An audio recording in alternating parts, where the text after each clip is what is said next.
ನನ್ನಮ್ಮ ತಾಯಿ ಕರುಣಿಸಿ ಕಾಯಿ ನನ್ನಮ್ಮ ದೇವಿ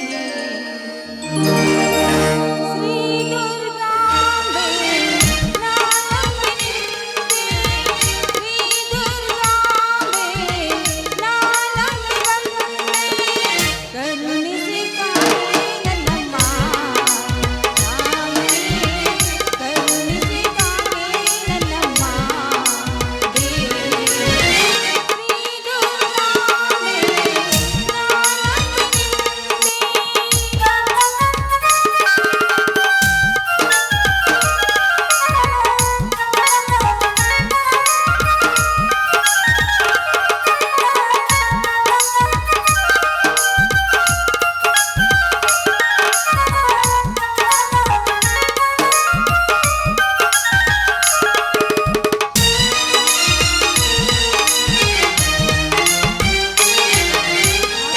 ಶಿವನ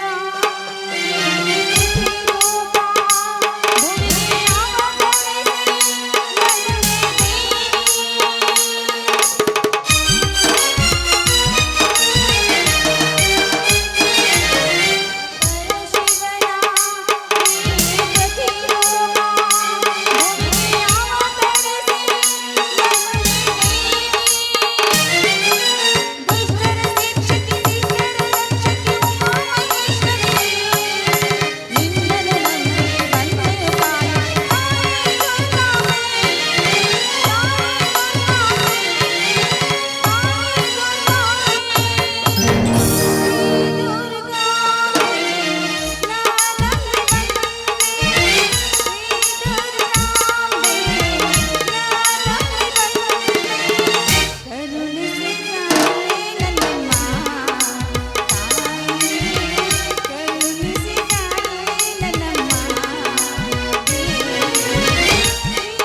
ಸರ್ವಮಂಗಲೇ ಸಕಲ ಕಾರ್ಯಕ್ಕೆ ಸಕಲ ರಾಕ್ಷಸರನ್ನು ಸಂಹಾರ ಮಾಡಿ ನೀನು ಸರ್ವಮಂಗಲ ತಾಯಿ. ನಿನಗೆ ನನ್ನ ನಮಸ್ಕಾರಗಳು ತಾಯಿ, ನಮಸ್ಕಾರಗಳು. ಅಮ್ಮ ತಾಯಿ, ನೀನು ದುರ್ಗಿಯಾಗಿ ದುಷ್ಟರನ್ನು ಶಿಕ್ಷಿಸಿ ಸಂಹರಿಸಿ ಆ ದುಷ್ಟ ರಕ್ತವನ್ನು ಕುಡಿಯುವ ರಕ್ತಾಕ್ಷಿ ನೀನು. ಆದರೆ ಹಿಂದೆ ನನ್ನ ತಂದೆಯನ್ನು ಕೊಂದ ಆ ರಾಕ್ಷಸರನ್ನು ಸಂಹರಿಸಲು ಮತ್ತೆ ನೀನು ಹುಟ್ಟಿ ಬಾ ತಾಯಿ, ಮತ್ತೆ ಹುಟ್ಟಿ ಬಾ.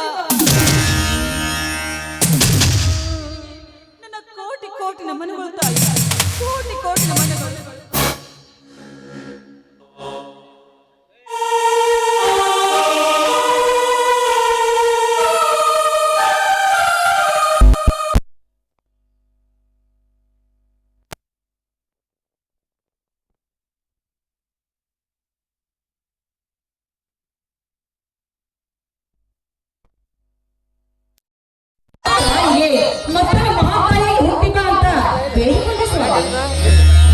ಶಾಬಾಷ್ ಮಂಗಳ, ಶಾಬಾಷ್. ಮೆಚ್ಚಿಕೊಂಡೆ ನಿನ್ನ ನಿಚ್ಚಳವಾದ ಭಕ್ತಿಗೆ. ಅಧಿಕಾರ ಸಂಪತ್ತು ಬೇಡಿಕೊಳ್ಳುತ್ತಿರುವ ಈ ಕಾಲದಲ್ಲಿ ಶಾಂತಿ ಸಮಾಜ ನಿರ್ಮಾಣವಾಗಲೆಂದು ನೀನು ಬೇಡಿಕೊಳ್ಳುತ್ತಿರುವುದು ನನಗೆ ತುಂಬಾ ಸಂತೋಷವಾಯಿತು. ಇರಲಿ ಬನ್ನಿ ಸ್ವಾಮಿ, ಮೊದಲು ಹೆಗಲ ಮೇಲಿದ್ದ ಸಲಿಕೆಯನ್ನು ಕೆಳಗಿಳಿಸಿ. ಬಿಸಿಲಿನ ತಾಪದಿಂದ ನೀವು ಈ ಬೆಣ್ಣೆತ್ತಿ ಬಂದಿದ್ದೀರಾ. ಈ ನಿಮ್ಮ ದೇಹಕ್ಕೆ ನೀರು ಕೊಡ್ತೀನಿ. ಮೊದಲು ಈ ತಾಯಿಗೆ ನಮಸ್ಕಾರ ಮಾಡಿ ಪ್ರಸಾದ ತೆಗೆದುಕೊಳ್ಳಿ.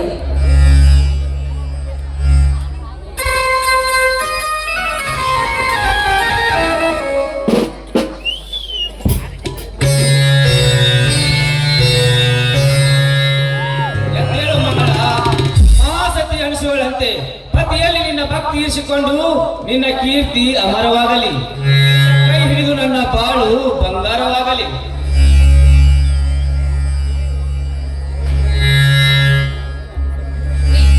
ಇರಲಿ ಬನ್ನಿ, ಬಾಯಿಗೆ ಬಂದ ನಿಮಗೆ ನೀರು ತರ್ತೀನಿ. ಒಂದು ನಿಮಿಷ ಇರಿ.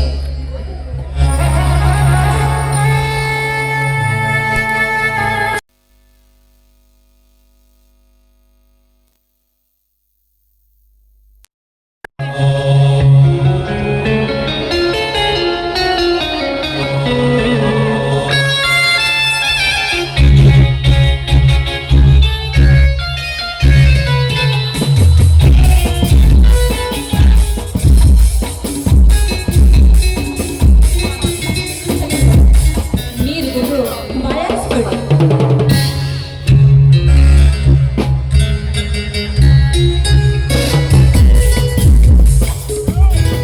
ನೀ ಕೊಟ್ಟ ಈ ಪನ್ನೀರಿಂದ ಈ ದೇಹದ ತೃಪ್ತಿಗೊಂಡಿತು. ಆದರೆ ಚಳಿ ಮಳಿ ಅನ್ನದೇ ಕಸ ಕಡ್ಡಿ ತೆಗೆದು ಸಣ್ಣಾದ ಈ ರೈತನ ತುತ್ತಿನ ಚೀಲಕ್ಕೆ ದಾಹತಿರಲ್ಲ ಮಂಗಳ, ದಾಹತಿರಲ್ಲ. ಅಂದ್ರೆ ನೀವು ಮಾತಿನ ಅರ್ಥ ಕೆಲವೊಂದು ತಿಳಿತಾ ಇಲ್ಲ ರೀ. ನಿಜ ಮಂಗಳ, ನಿಜ. ಈ ರೈತನ ಚರಿತ್ರೆ ಎಲ್ಲರಿಗೂ ಅರ್ಥವಾದ್ದರಿಂದಲೇ ಈ ದಿನಮಾನದಲ್ಲಿ ರೈತನ ಕತ್ತು ಭೂಮಿಗೆ ಬೀಳುತ್ತಿದೆ. ಯಾಕಂದ್ರೆ ರೈತ ನಿತ್ಯ ಹಸರನ್ನು ಕಂಡು ಹಸನ ಮುಗಿಯಾಗಲೆಂದು ನೀರಾವರಿ ಕಾಲುವೆ ಬಂದಿತು. ಹೀಗಾಗಿ ಭೂಮಿ ಹೋಯಿತು. ಇನ್ನು ಆ ಭೂಮಿಗೆ ನೀರಿಲ್ಲ. ಬೆಳೆದ ಹೋದ ಭೂಮಿಗೆ ಇನ್ನು ಹಣವಿಲ್ಲ. ಉಳಿದ ಭೂಮಿಯಲ್ಲಿ ಮಳೆ ರಾಯನನ್ನು ನೆನೆದು ಬಿತ್ತಬೇಕೆಂದರೆ ಸರ್ಕಾರಿ ಸಬ್ಸಿಡಿ ಬೀಜವಿಲ್ಲ, ಗೊಬ್ಬರವಿಲ್ಲ.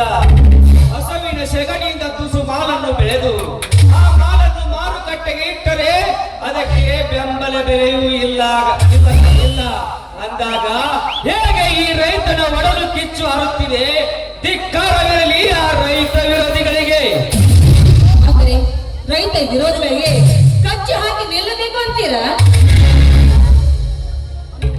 ಅನ್ನುವುದೇನಿದೆ ಮಂಗಳ?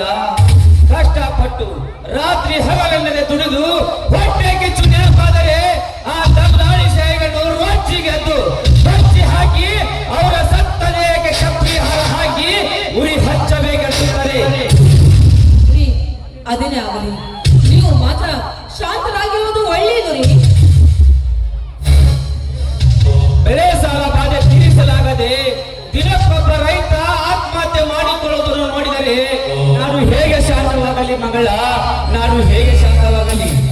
ಆತ್ಮಹತ್ಯೆ ಮಾಡಿಕೊಂಡ ರೈತನಿಗೆ ಸರ್ಕಾರ 5 ಲಕ್ಷ ಹಣ ಘೋಷಣೆ ಮಾಡಿ ಅವರ ಹೆಂಡತಿಗೆ ಮಹಾಶಾಸನವೆಂದು ತಿಂಗಳಿಗೆ 2,000 ಪಿಂಚಣಿ ನೀಡಿದೆ. ಅದಕ್ಕಾಗಿ ಪಶು ಭಾಗ್ಯ ನೀಡಿದೆ. ಆದರೆ ಆ ಲಾಭ ಸಿಗುವುದು ನಮ್ಮಂತ ನಿಜವಾದ ರೈತರಿಗಲ್ಲ ಮಗಳ, ನಮ್ಮಂತ ನಿಜವಾದ ರೈತರಿಗಲ್ಲ. ಓಸಿ ಜೂಜು ಮಟಕ ಆಡಿ ಮಹಿಳೆಯರ ಮಾಂಗಲ್ಯ ಮಾರಿದ ಸತ್ತ ಸುಧಾಮರಿಗೆ. ಸರ್ಕಾರ ಅದನ್ನು ಪರಿಶೀಲಿಸಿ ನಿಜಕ್ಕೆ ನ್ಯಾಯ ಕೊಡಲೇಬೇಕು ರೀ. ಕಣ್ಣಿದ್ದು ಕೂಡಲಾಗಿರುವ ಅಧಿಕಾರಿ ಶಾಹಿಗಳು ಲಂಚದ ಮಂಚವೇರಿ ಬಗಾಸಿ ನಗುತ್ತಿರುವಾಗ ಈ ರೈತನ ನೋವಿನ ಅರ್ಥ ಅವರಿಗೆ ಏನು ಗೊತ್ತು? ಪ್ರತಿ ವರ್ಷ ಬರಗಾಲದ ಭೀಕರತೆಯಲ್ಲಿ ಜನದರಗಳು ಆಹಾರ ನೀರಿಲ್ಲದೆ ನಿತ್ಯ ಸಾಯುತ್ತಿರುವಾಗ ಆ ಸತ್ತವರ ಸಂಖ್ಯೆ ತಿಳಿಯದೇ ಇರುವವರಿಗೆ ಈ ರೈತನ ಶಾಪ ತಟ್ಟದೆ ಬಿಡಲಾರದು. ರೀ, ಶಾಪ ತಟ್ಟಿದ್ರು ಎದೆ ಗಟ್ಟಿ ಮಾಡಿ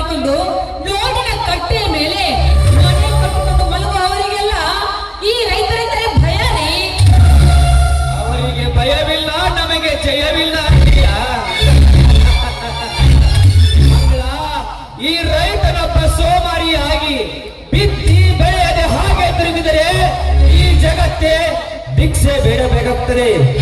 ಭಿಕ್ಷೆ ಬೇಡಿದರೂ ನೀಡಲು ಅನ್ನವಿಲ್ಲ, ಆಹಾರವಿಲ್ಲ. ಹಣವಿದೆ ಎಂದು ಹಾಗೆ ಕುಳಿತರೆ ಈ ಹಸದೊಡಲಿಗೆ ಹಣ ತಿನ್ನಲಾಗುವುದೇ? ಕಟ್ಟಿಗೆ ತಿನ್ನಬೇಕಾಗುತ್ತದೆ. ಅಣ್ಣ ದೇವರ ಮುಂದೆ ಇನ್ನು ದೇವರುಂಟೆ ಎಂಬ ಕವಿವಾಣಿ ಅವರಿಗೂ ತಿಳಿಯಲಿ.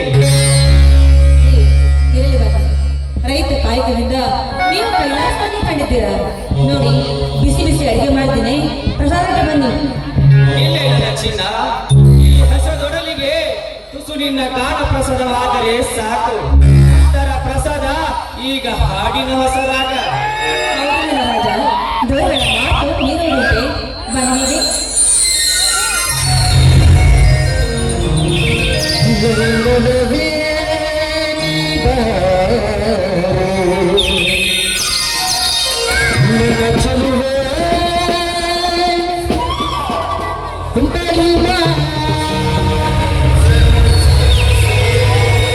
ಬಳಿ ಬಂದು ಸಿಹಿ ಮುತ್ತು ನೀಡು.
ಓ ಅರ್ಜುನ, ಬೆಂಗಳೂರಿಂದ ಈಗ ಬಂದಿರಪ್ಪ? ಹೌದಲ್ಲ, ಈಗಲೇ ಬಂದೆ. ಮೈದುನ, ನೀನು ಪೊಲೀಸ್ ಬಟ್ಟೆಗೆ ಹೋಗಿದ್ದಿಲ್ಲ, ಭರ್ತಿ ಆಯ್ತೇನಪ್ಪ? ನಿಮ್ಮಿಬ್ಬರ ಆಶೀರ್ವಾದದಿಂದ ಎಲ್ಲದರಲ್ಲೂ ಪಾಸ್ ಆಗಿದ್ದೇನೆ. ಆದರೆ ಮುಂದಿನ ವಾರದಲ್ಲಿ ಮೆಡಿಕಲ್ ಒಂದೇ ಬಾಕಿ ಇದೆ ಅಣ್ಣ. ಸಂತೋಷವಾಯಿತು ತಮ್ಮ. ದೇವರ ದಯದಿಂದ ನೀನು ಅದರಲ್ಲಿ ಪಾಸ್ ಆಗಿ ಬಂದು SP ಆದ್ರೆ ಈ ಸಮಾಜ ಉದ್ಧಾರವಾಗುತ್ತದೆ. ಅದೇ ನನ್ನ ಆಸೆ. ಅದೇ ಆಸೆ ಹೊತ್ತಿಕೊಂಡು ನಿನ್ನ ತಾಮನಾಗಿ ಹುಟ್ಟಿದ್ದೇನಣ್ಣ. ಈ ಕಲಿಯುಗದಲ್ಲಿ ನಡೆಯುವ ಅನ್ಯಾಯ, ಅತ್ಯಾಚಾರ, ದಿನಕ್ಕೊಂದು ಕೊಲೆ, ಸುಲಿಗೆ, ಭಯೋತ್ಪಾದನೆಯನ್ನು ನೋಡಿದರೆ ಕಲಿತ ವಿದ್ಯಾವಂತನಿಗೆ ನಾಚಿಕೆ ಬರುತ್ತದೆ. ಅದನ್ನೆಲ್ಲ ಮಟ್ಟ ಹಾಕಲು ನನ್ನ ಪ್ರಾಣವನ್ನೇ ಪಣಕ್ಕಿಟ್ಟು ಆ ರೌಡಿಗಳೊಂದಿಗೆ ಹೋರಾಡಿ ಸತ್ತ ಉಣ್ಣಿ ಕೃಷ್ಣನಂತೆ ಇಂದಿನಿಂದ ನಾನೇ ಸಿದ್ಧನಾಗಿರುತ್ತೇನೆ. ಯೋಧಕ್ಕೆ ಸಂಧಾನ ಅಂತವರಿಗೆ ಬುದ್ಧಿ ಬರುವುದು ತಮ್ಮ. ಆದರೆ ಏನು ಮಾಡೋದು? ತಮ್ಮ ಕುಟುಂಬದ ಸುರಕ್ಷತೆಗೆ ಹೆದರಿ ತಮ್ಮ ಖಾಕಿ ಕರ್ತವ್ಯವನ್ನು ಎಷ್ಟೋ ಅಧಿಕಾರಿಗಳು ಮರೆತಿದ್ದು ದುರ್ದೈವದ ಸಂಗತಿ. ಇಲ್ಲ ಇಲ್ಲ, ಕಾರುಗಳ ವೀರಪ್ಪನನ್ನು ಹಿಡಿದ IGP ಶಂಕರ್ ಬಿದ್ರಿ ಅಂತವರ ಕೀರ್ತಿ ಇನ್ನು ಕರ್ನಾಟಕದಲ್ಲಿ ಅಜರಾಮರವಾಗಿಯೇ ಉಳಿದಿದೆ. ಅದು ಅನೇಕರಿಗೆ ಮೈದುನ. ಆದರೆ ಹಿಂದೆ ನನ್ನ ತಂದೆ ಅರಣ್ಯಾಧಿಕಾರಿಯಾಗಿ ರೋಗದಲ್ಲಿ ಹೋರಾಡಿ ಮಡಿದು ಹೋದರು. ಆದರೆ ಈ ಲಾಭ ಯಾರಿಗಪ್ಪ? ಇದೆಲ್ಲ ಲಾಭ ಯಾರಿಗೆಂದು ಹೆದರಿ ಕುಳಿತರೆ ಆಗುವುದೆಲ್ಲಮ್ಮ. ನಾಡಿಗಾಗಿ ವೈರಿಗಳೊಡನೆ ಹೋರಾಡಿ ಮಡಿದವನು ತೀರ ಸ್ವರ್ಗ ಸೇರುತ್ತಾನೆ. ನಿಮ್ಮ ತಂದೆಯವರು ಆ ಕಾರ್ಯ ಮಾಡಿದ್ದಾರೆ. ಆದರೆ ಒಂದು ಮಾತು ಹೇಳ್ತೀನಿ, ನೆನಪಿಟ್ಟುಕೊಳ್ಳಿ. ಅದಕ್ಕೆ ಮೋಸದಿಂದ ನಿಮ್ಮ ತಂದೆಯನ್ನು ಕೊಂದ ಅಧರ್ಮವು ಯಾರೇ ಆಗಿದ್ದರೂ ಸರಿ, ಸಮಯ ಸಾಧಿಸಿ ಅವರನ್ನು ಹಿಡಿದು ದರದರನೆ ಎಳೆ ತಂದು ನಿಮ್ಮಿಬ್ಬರ ಪವಿತ್ರ ಪಾದ ಮುಂದೆ ಅವರ ರುಂಡವನ್ನು ಕಚಕಚನೆ ಕಡಿದು ಹಾಕಿ ಅವರ ರಕ್ತದಿಂದ ಈ ಭೂತಾಯಿಯನ್ನು ತೋರಿಸದಿದ್ದರೆ ನಾನು ಕಲಿಯುಗದ ವೀರ ಅರ್ಜುನನೇ ಅಲ್ಲ. ಇದಕ್ಕೆ ನಿಮ್ಮ ಪವಿತ್ರ ಪಾದವೇ ಸಾಕ್ಷಿ. ಹೌದಣ್ಣ, ಹೌದು. ಗಂಧ ಕಸ್ತೂರಿ ಕನ್ನಡ ನಾಡಿನಲ್ಲಿ ಕುಲದ ಕಲವನ್ನು ಹಬ್ಬಿಸಿ ನಾಡಿನ ಸಂಪತ್ತನ್ನೇ ಲೂಟಿ ಮಾಡಿ ಸುಮಂಗಲಿಯರ ಮಾಂಗಲ್ಯ ಹರಿದು ಬಡವರ ರಕ್ತ ಕುಡಿದು ಬದುಕುವ ಆ ರಕ್ಕಸರನ್ನು ಕೊಲ್ಲುವುದೇ ನನ್ನ ಗುರಿ. ಬಾ ಅರ್ಜುನ, ಬಾ. ನಿನ್ನಂತ ತಮ್ಮನನ್ನು ಪಡೆದು ನಾನೇ ಭಾಗ್ಯಶಾಲಿ. ಬಾ, ಈ ಆನಂದಕ್ಕೆ ನಾವು ಎಲ್ಲರೂ ಸೇರಿ ಹಾಡೋಣ. ನಮ್ಮ ಮನೆಯಲ್ಲಿ ನಿನಗೂ ಚೈತ್ರವೇ, ಬೆಳದಿಂಗಳಿಗೆ ಪ್ರೀತಿ ಕೊಡಲು ಸಾಧ್ಯವೇ? ಜೀವಿನ ಸವಿ ನೋಡಿದು ಪ್ರೀತಿಯ ಪರಮಾಣ, ಪ್ರೀತಿಯ ಯಜಮಾನ. ನಮ್ಮ ಮನೆಯಲ್ಲಿ ನಿನಗೂ ಚೈತ್ರವೇ, ಬೆಳದಿಂಗಳಿಗೆ ಪ್ರೀತಿ ಕೊಡಲು ಸಾಧ್ಯವೇ?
Thank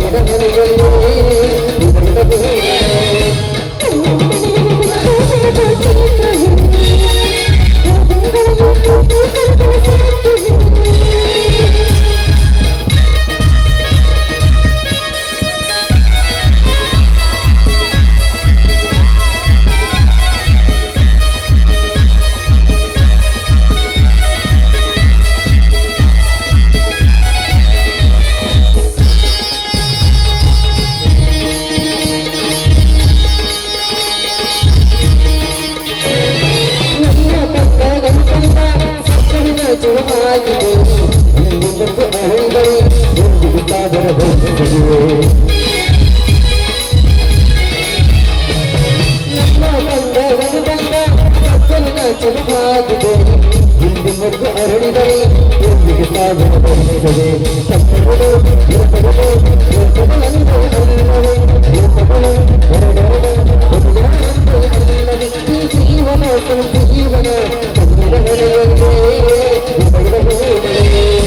ಅದೇ ಅವಸರದಿಂದ ಬಂದಲ್ಲ, ಏನಾಯ್ತು?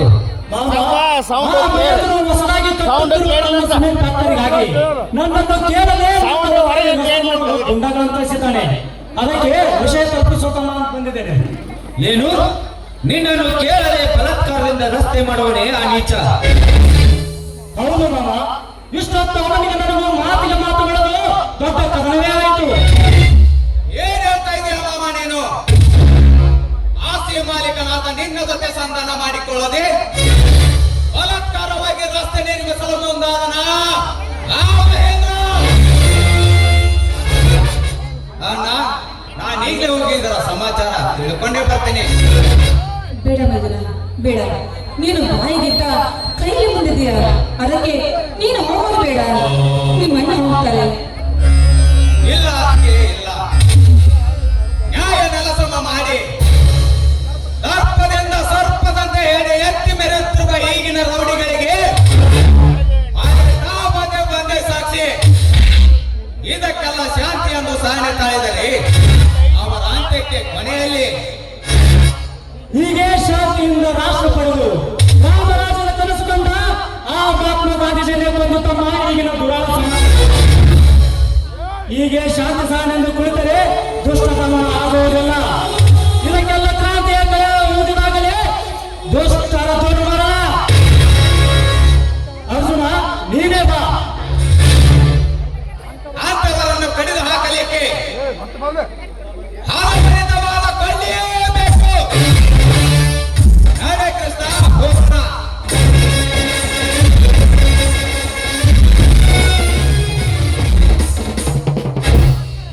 ಮಂಗಳ, ಇವರಿಬ್ಬರ